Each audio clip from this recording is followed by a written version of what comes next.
Do you think this article generally was a helpful intervention or an error of judgment? Listen, I have the great good fortune to work with Boris. I know what an irrepressible enthusiast he is about Brexit, and what he's done is set it out there. I think it's absolutely fine. I would expect nothing less from Boris. You said very famously at the time of the referendum, I think, that he was life and soul of the party, but not a man you'd want to drive you home at the end of the evening. What did you mean by that?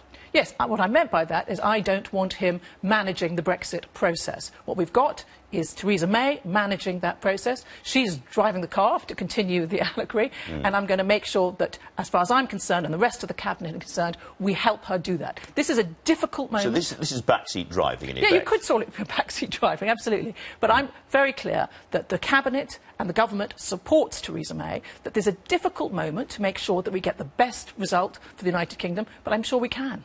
He has clearly a vision of Britain after Brexit, which is not to be right beside the rest of the EU, not to be a normal European country, as it were, but to look out to the rest of the world, to look out to America, to look out to the Commonwealth, to cut taxes, to cut regulations. It is a separate view of where we are going. Is that your view as well? Well, I don't think it's wholly separate to what we're doing. I mean, and he has also said, perhaps causing some confusion with people who want to see it as something that it isn't, that he supports the Prime Minister and she'll be doing her speech on Friday, and he's behind that, as the rest of us are as well. I certainly think, as we leave the EU, we need to have close international relationships, not just with the EU and with Europe, but with other countries like America, which I visited recently in order to work with them, and other international countries. Is it helpful to have the £350 million a week promise for the NHS back on the front pages, and do you think that will actually happen?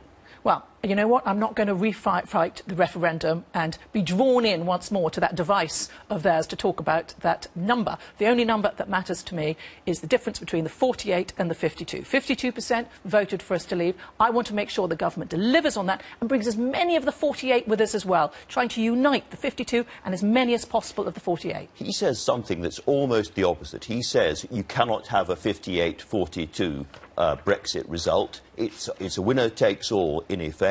They won the referendum, and therefore there has to be a complete Brexit. I don't think that's what he's saying. I think he's saying he supports the Prime Minister, that we are delivering on the 52, but we don't want to cut off the 48. I want to make sure, and the government does, that we bring as many people as possible with us. The fact is, most people, like myself, who campaigned for Remain, believe that now we need to get on with it. We need to do it in a way that protects the economy, that doesn't have a cliff edge, that makes sure that immigration attracts the brightest and the best, and we can do all those things as long as we do it at a pace where the government is united and engaged with the European Union.